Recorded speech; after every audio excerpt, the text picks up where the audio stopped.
update ko po yung manok at nag-iitlog na po.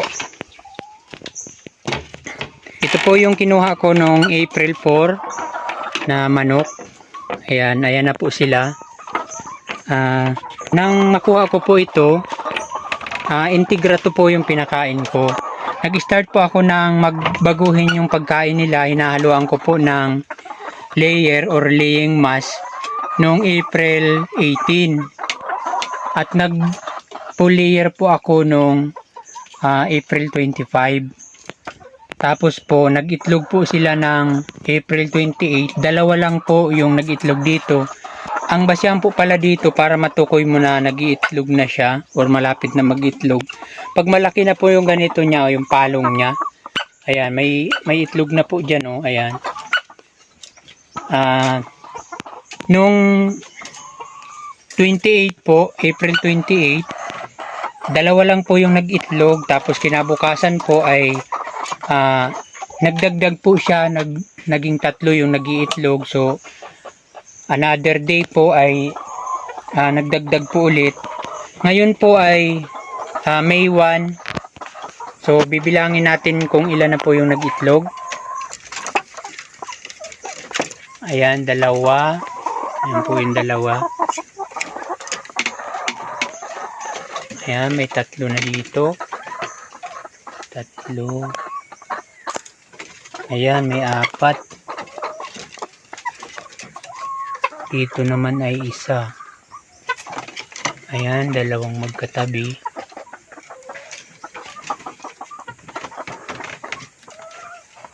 Ayan, may 1 pa. At ito pa. Ito po yung kinuha ko po noong April 4 na manok. Nag-iitlog na po siya ngayon. Hindi pa po nauubos yung isang sako kong layer. Nag-itlog na po siya. Nung binawag ko po siya ng layer, 3 days po ay nag-itlog na po sila. Tsaka medyo malalaki na po ito. Ayan o. Pero ang size po niyan ay piwi pa din. Ito po yung mga naunang nag-itlog, kaya ayan, medyo malaki na po yung itlog niya. Pero halos kaunti lang po yung pagitan sa ano. Ayan po, malaki na yung itlog niya. Yan, ang size po niyan ay ano pa lang, piwi pa lang po yung karamihan diyan. So para makita nyo po yung ano, yung mga manok na malalaki po yung palong, papakainin ko po para lumabas po yung ulo nila.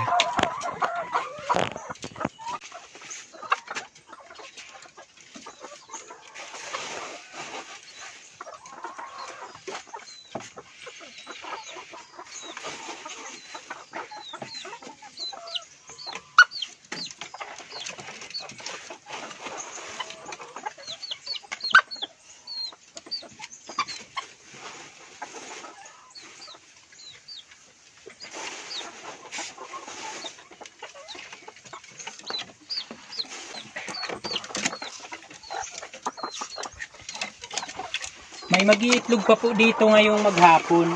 Kaya lang po, binahog ko lang po siya at nang maaga-aga at aalis po ako. May lakad po kasi ako. So kaya binahog ko na po siya ng alanganing oras kasi baka po ay hindi ako makabalik agad. At least po magutom. Hindi po ganong nag-iintindi sa pagkain. Alanganin po kasi yung pagkain ko sa ngayon. Siguro po busog pa sila.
Nagkukulit na naman yung sisig.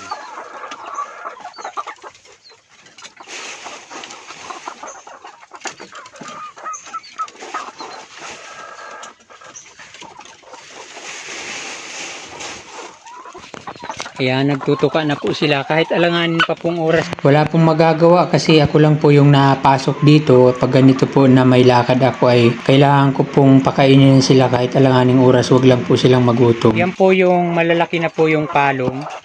Ayan, sa tapat po niyan may itlog na yan. Ito. Ayan, itlog niya. Yan po pala yung basihan niyan pag malaki na yung ano. Yan po yung basihan niyan pag malaki na yung palong. Nag-iitlog na siya. At kukulik natin yung itlog para malaman natin kung ilang piraso.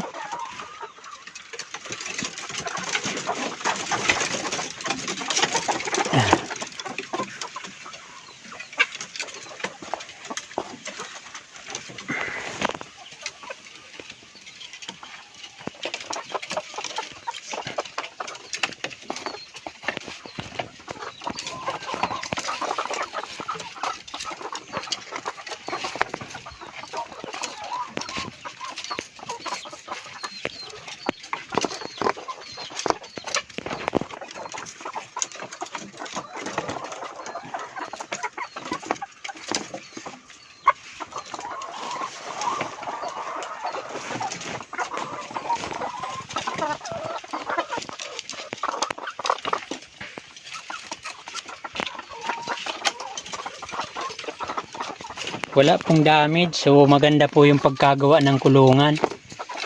Ako po kasi gumawa niyan kaya maganda.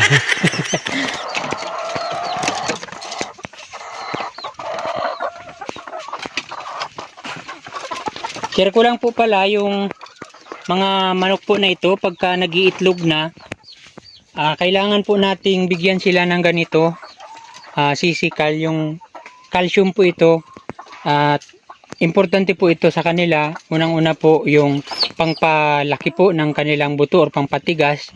At yun din po yung pag nag-iitlog para po ma-produce masyado yung shell, pagpatigas po ng shell ng itlog. Kailangan po yung calcium. So sa susunod ko pong video ay isi-share ko po kung paano po ang pagbigay nito sa manok. Ito po kasi ang ano po nito ay siya, powder. Sa next ko pong video, pag in-update ko lang po yung nag-itlog niya. So mabilis po kasi April 4 po siya dumating. Tapos nagpatuka po ako ng Integra 2 at saka layer or laying mass nung 25. 28 po nag-itlog na po sila. Dagdag po araw-araw yung mga nag-iitlog.